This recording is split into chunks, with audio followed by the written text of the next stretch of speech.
ఒక అడుగు ముందుకేసిన ఎవరి మీద నమ్మకంతో మా తెలంగాణ ఆడబిడ్డల మీద నమ్మకంతో ఒక అడుగు ముందుకేసిన ఇన్ని పెద్ద పెద్ద పార్టీలు ఉన్నాయి తెలంగాణలో మార్పు రాలే ఖచ్చితంగా వచ్చినటువంటి కొత్త పార్టీతోని మార్పు తీసుకొని వస్తాం ఇవాళ సంగారెడ్డిలో ఇంత చరిత్ర ఉన్న సంగారెడ్డిలో నేను మీ అందరికీ మాటిస్తున్నా ఖచ్చితంగా రాబోయే ఎన్నికలలో టిఆర్ఎస్ పార్టీ అధికారంలోకి వస్తుంది వచ్చిన తర్వాత మీకు ఉచిత విద్య ఉచిత వైద్యం ఇవ్వకపోతే నన్ను ఉచిత విద్య ఉచిత వైద్యం ఇవ్వకపోతే ఇదే తెలంగాణ తెల్లాపూర్ శాసనం దగ్గర నన్ను కట్టేసి రాళ్లతో కొట్టానని కూడా మీకు చెప్తున్నా ఎందుకంటే ఏదేదో స్టేట్మెంట్ కోసం చెప్తలేను బాధతో చెప్తున్నా దుఃఖంతో చెప్తున్నా నేను కూడా తెలంగాణ ఉద్యమంలో ఉరికిరికి కొట్లాడిన దాన్నే ముంగటుని కొట్లాడిన దాన్నే ఎందుకు తెచ్చుకున్నాం తెలంగాణ పేద బిడ్డలకు హాస్పిటల్ పోవాలంటే జేబు చూసుకునే అవసరం రావద్దని తెచ్చుకున్నాం పేద పిల్లలు చదువుకోవాలంటే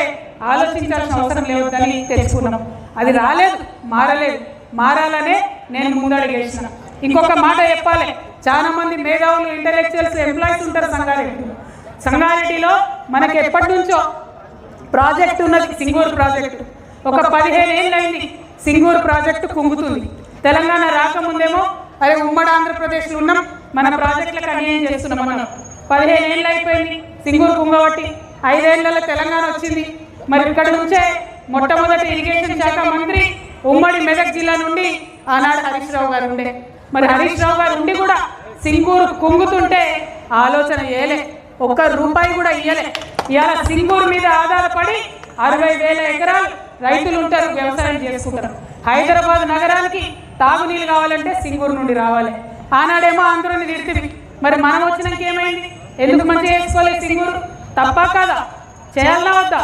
తెచ్చుకున్నదే తెలంగాణ నీళ్ల కోసం నిధుల కోసం నియామకాల కోసం మరి నీళ్ల విషయంలో అన్యాయం చేస్తుంది ఇప్పటికీ సింగూరు కుంగుతూనే ఉన్నది 2016-18 మా ప్రెస్ మిత్రులకు గుర్తుంటుంది సింగూరు మొత్తం ఎండిపోయింది వానలు లేక ఆనాడు రిపేర్ చేసే అవకాశం ఉండే కానీ చేయలే ఇప్పుడు ఏమైతుంది పరిస్థితి ఇవాళ బంద్ పెట్టి నిండా ఉన్న సింగూరుని ఖాళీ చేసి రిపేర్ చేసే పరిస్థితి వస్తుంది ఎందుకు ఇట్లా డబుల్ ఖర్చులు శ్రద్ధ లేని వ్యవహారం శ్రద్ధ లేని పని ప్రేమ లేని పని అది మారాలంటే ఈ రాష్ట్రంలో మన ప్రాంతాన్ని ప్రేమించే కొత్త ప్రాంతీయ శక్తి రావాలి కాబట్టి ఇవాళ తెలంగాణ రక్షణ సేన మీ ముందుకు వచ్చిందని చెప్పి సంగారెడ్డి జిల్లా ప్రజలందరికీ కూడా సవినయంగా నేను మనం చేస్తాను ఇంకొక మాట మీ సంగారెడ్డిలో రాజకీయం వాళ్ళు మంచుకుంటారు ఆడ జగ్గారెడ్డి సాబ్ ఉంటాడు ఇటు రఘునందన్ రావు ఉంటాడు అట చింత ప్రభాకర్ గారు ఉంటారు ఈ పక్క దామోదర్ రాజనరసింహ గారు ఉంటారు ఆ పక్క హరీష్ రావు ఉంటారు చూడడానికి వీళ్ళందరూ వేరే వేరే పార్టీలలో ఉంటారు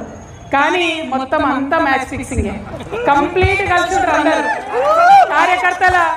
కార్యకర్తల పరిస్థితి ఏంటంటే ఎవరి దగ్గరికి పోతే ఎవరికి మ్యాటర్ తెలుస్తుందో అర్థం కాని పరిస్థితి ఉంటుంది కాబట్టి అటువంటి మ్యాచ్ ఫిక్సింగ్ రాజకీయాలు మానుకోవాలి ఎందుకు మానుకోవాలంటున్నా అంటే జహీరాబాద్ డెవలప్ అవుతున్నది కొంత ఎదుగుతున్నది అక్కడ స్మార్ట్ సిటీ ప్రోగ్రామ్ తెలుసుకున్నాం కష్టపడి తర్వాత నిమ్స్ వచ్చింది భూసేకరణ చేసింది అక్కడ పరిశ్రమలు వస్తున్నాయి ఇప్పుడు అక్కడ బుల్లెట్ ట్రైన్ ఇస్తామని కేంద్ర ప్రభుత్వం డిపిఆర్లో మొదలు చెప్పింది మొన్న కొత్తగా వచ్చిన డిపిఆర్లో బుల్లెట్ ట్రైన్ లేదు మరి ఇంత రఘునందన్ రావు నోరేసుకొని అన్నిటికీ వస్తూ ఉంటాడు కదా ఏమై రఘునందన్ రావు గారు ఎంపీ గారు ఏమైంది డిపిఆర్లో బుల్లెట్ ట్రైన్ జైరాబాద్ రాకపోతే నీ నోటికి తాళం ఎందుకు పడ్డది మరి ప్రతిపక్షాలు ఏమైనాయి ఎందుకు ఇవాళ బీజేపీ నిలదీస్తలేరు మ్యాచ్ ఫిక్సింగ్ రాజకీయాలతోని మన ప్రాంతానికి నష్టం జరుగుతుంటే చూస్తూ ఊరుకుంటే వేరే ఎవరైనా ఊరుకుంటారేమో కానీ మేము మాత్రం ఊరుకోము టిఆర్ఎస్ పార్టీ ఆధ్వర్యంలో ఖచ్చితంగా జహీరాబాద్లో బుల్లెట్ ట్రైన్ వచ్చేదాకా కూడా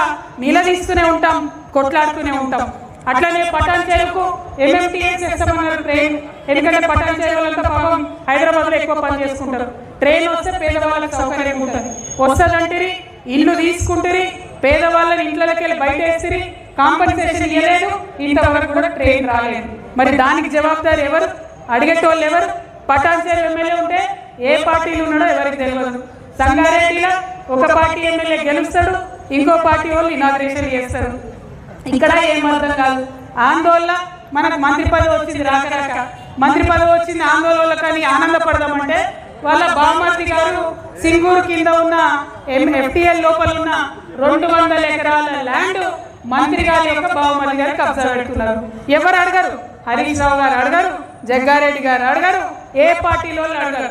అందరు కలిసి ఏంటంటే ప్రజలకు ఇవ్వాల్సిన ఇయ్యరు, వాళ్ళు మాత్రం రాజకీయంగా ఎదుగుతారు, ఆర్థికంగా ఎదుగుతారు. ఈ రాజకీయం సంగారెడ్డిలో మారాల్సిందే. ఖచ్చితంగా సంగారెడ్డిలో ఒక కొత్త ఒరవడి సృష్టిస్తాం, మంచి రాజకీయానికి మార్గం వేస్తాం. టిఆర్ఎస్ పార్టీ నుండి ఒక మాట ఇచ్చినాం, పాంచజన్యం 5 పథకాలతోని ప్రజల దగ్గరికి వస్తాం. మొదటిది ఉచిత విద్య.